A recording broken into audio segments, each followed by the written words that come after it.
Hello, and welcome to KennyRoy.com. I'm Kenny Roy. This is the Ask Videomail for the week. Ask Videomail, pronunciate. For the week of April 27th, 2015. Welcome to the site to you new members, and welcome back to the old members. The Ask Videomail is your chance to get your question in character animation, or performance. I'm sorry, I'm just a little sick today. We're going to power through. Character animation or performance answered in a video just like this one, but I need your question if I'm going to answer it right. Yes, so please send it to webmaster@kennyroy.com. I go through all the questions and I answer the ones that I think will help the most people. There's no such thing as a stupid question, and it is the best way to get the most out of the site. You all know that. You guys are old hats at this. You know the scoop. You know the dealio. Kids say dealio these days? Probably not. Well, be that as it may, we're going to get a. It's a great question today.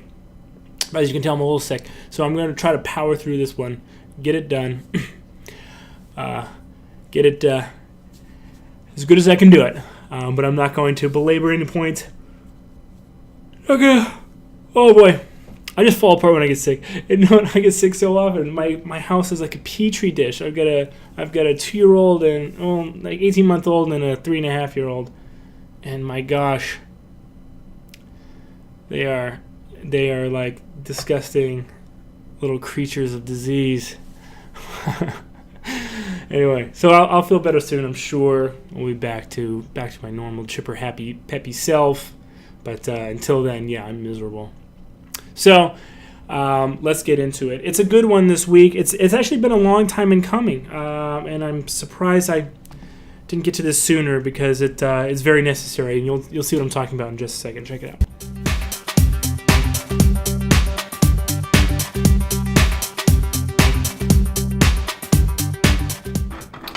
Right, I know. Yeah, someone asked this a long time ago, and I said, yeah, I'm gonna make one. I don't know whatever happened, because I didn't ever end up making it, and it's kind of bad that I didn't. So, yeah. So here we are, and we need to get this. We need to get this new checklist. So went ahead and made one. So here is the new simplified workflow checklist. Check it out. So you'll see that there are a couple things that are kind of the same and kind of standard between all workflows, but with tempo, there is a point of departure. And this new workflow checklist, and it's got the little check boxes, so if you're working on a shot, you can download this PDF. And you can either print it out and check these off yourself, or you can just check them off as you're working. But yeah, so basically let's start up at the top and we'll go through each thing. Idea. Obviously the idea is what made you probably get out this checklist. If you are looking at this checklist, more than likely you have the idea. But maybe it's a good thing to have on the checklist. It's not pointless, because if you, like for instance, if you're doing like an 11-second club thing, or you're working, on your anim gym or whatever, there's probably a certain moment. Oh, I'm sorry. I yawn a lot when I'm sick. There's probably a certain moment that you normally stop your idea process. Maybe having this written down here. Idea, maybe having that will actually make you continue your idea process just a little bit longer. Just be a little bit more thoughtful about what things you can build into a shot, especially if you're doing a shot for yourself, a shot on your own. These things are supposed to be advantageous. They're supposed to build us up as animators, and especially if you're choosing your own stuff, recruiters, directors, they're all going to see what you chose to do as your taste level. As if I let this guy or girl go, if I just let them totally off leash, what are they going to do at my company or on my film, or whoever it is that's looking at this thing? What's the best they can do? If I give them a shot and I say go wild, what's wild for them? That's what it is. So maybe having like idea up here is good to have. I don't know. Reference gathering. Now this is more or less applicable depending on what it is. Okay, but I would remind you that, like, if it's a cartoony shot and you're coming up with those visual similes, those impressionistic feelings that you're trying to create, then you need to gather all of the realistic reference for that. So if you have a guy that is, getting slapped in the face, and his head is, like, I don't know, like wiggling back and forth like a bell, then I don't know. Look at some reference of some bells being rung in slow motion or something. I don't know. And if you have no idea what I'm talking about, you do need to check into the cartoony lectures, cartoony animation, intermediate cartoony, and then advanced cartoony. But at any rate, so reference gathering. Very important. Reference video. Now, I have a reference video lecture as well. Reference video. Remember, you are not just turning on the camera and going crazy. You are doing at least 2 different passes, especially if it has dialogue, especially. But you're doing at least 2 different passes from which you will get very different information. Okay? One of them, you will get basically the performance choice without worrying about what the dialogue is doing, okay? And then the other one will be you speaking the dialogue without listening to the dialogue, so that you can get your, basically, if you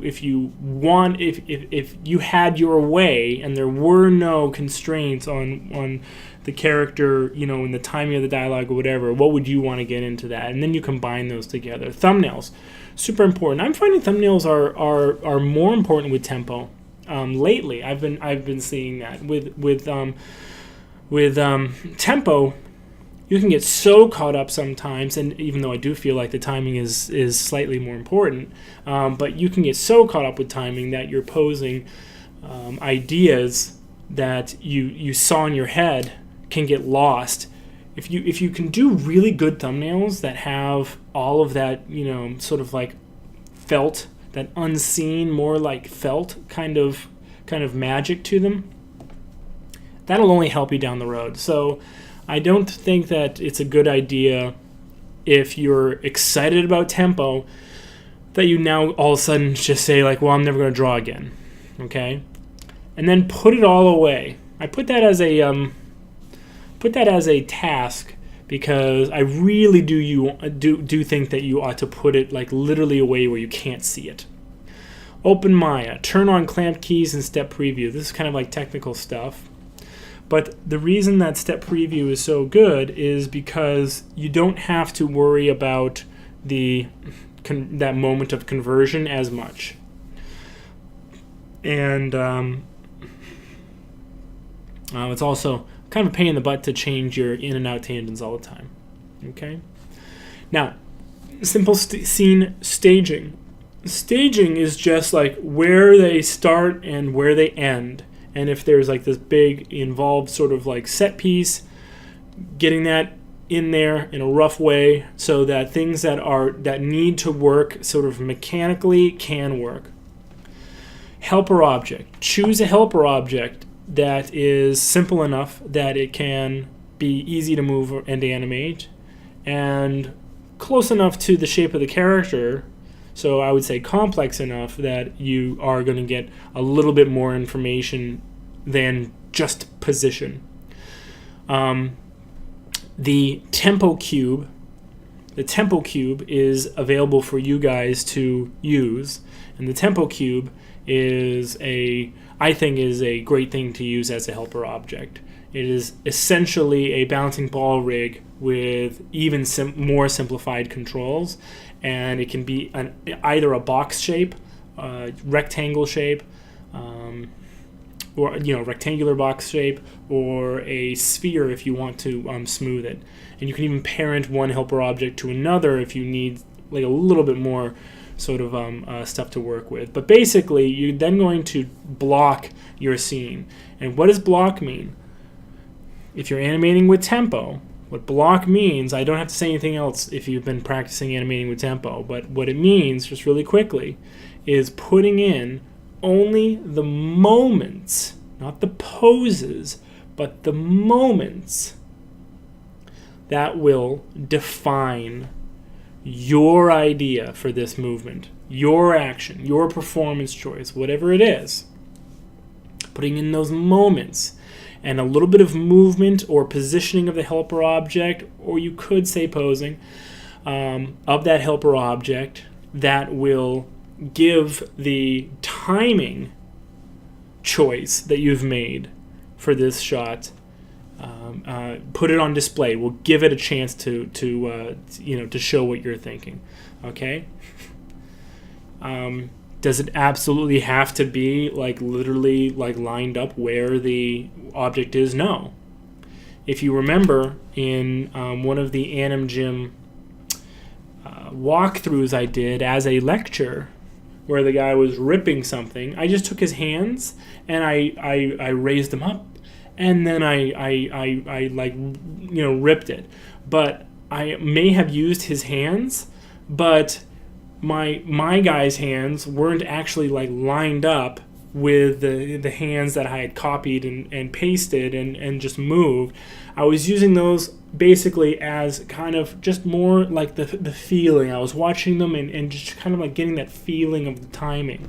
Okay, so your helper object is not necessarily going to be replaced by your rig. Okay, that's not how tempo works. A lot of times it can be, but that's not necessarily what's doing. Test and retime, that experimental workflow, that experimental process. Don't think about what would be better and then only do what you think is the best idea. Do 20 things and then pick out the best one. Then get your reference back out and compare your timing ideas to your reference and try to see if there is more you can put into that timing. Okay? And then test and retime one more time. 20 more ideas after you've compared to your reference. Okay? Reference video and your gathered reference. Okay? Now, if applicable, constrain and key the rig to the helper. So if it is a helper object that is actually, that is actually a object that you want to replace with the rig, then constrain it and do the little key trick that I've showed you a couple times.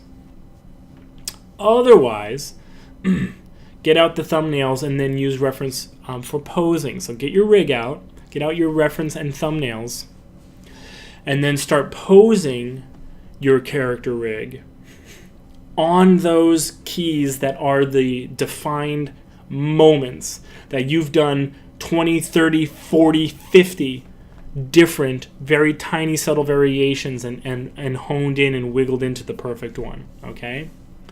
Stay in stepped preview until absolutely all informative breakdowns are added. So now your character's in pose, but now you're adding breakdowns.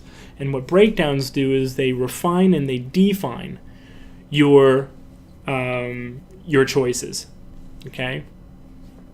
So there are infinite number of ways my hand can go from here to here, right? So I just did a little bit of movement on the body, and I went over when I did it, the first time right here. It could also go under, right? It could also go forward.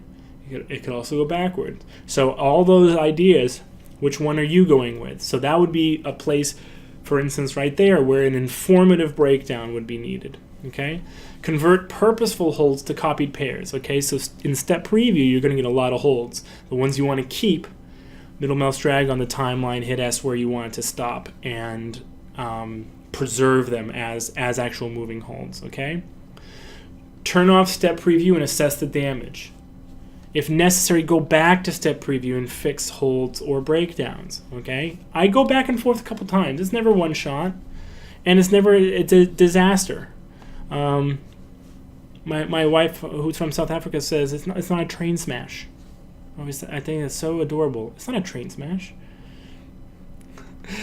All right, now in Blocking Plus, refine arcs, smooth animation, untwin keys. One thing with tempo is that there's a little bit of a artifact of blocking this way, especially with the helper object.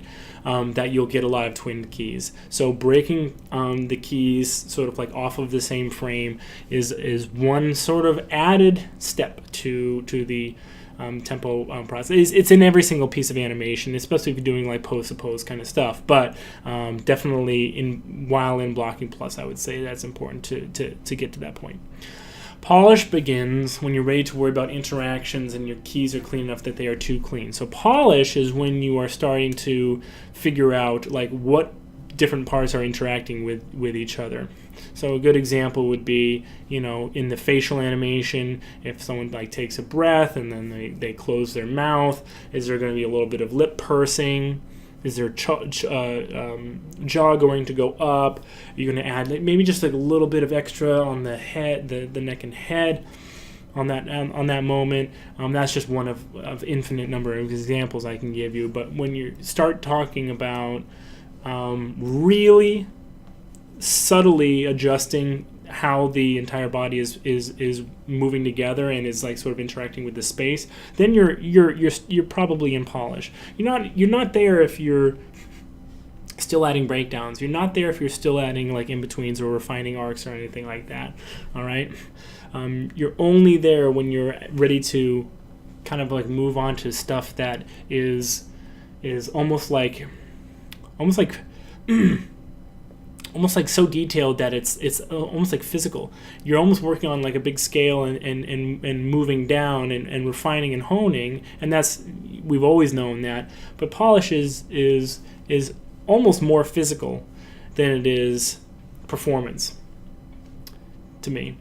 Go back in and add some non-performance texture. So if your keys are too clean, what I'm saying is that everything can be polished too much. Go back in and add some non-performance texture. Just make sure and that goes back down again to that physical level.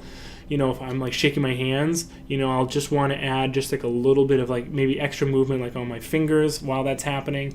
Just a little bit of textural noise that will make it feel just that more real. And then, that tiny little things like offsetting eye blinks, toe rolls, making sure like the feet like are perfectly on the ground. All those little like final things that no one ever notices, but it feels good when you have time to get that in. And then I would say that you've got a done shot. So that's it.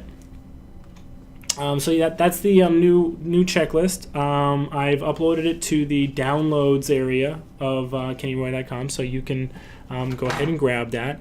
And I hope you guys use that. If you don't want to use mine, you make your own. Absolutely make your own.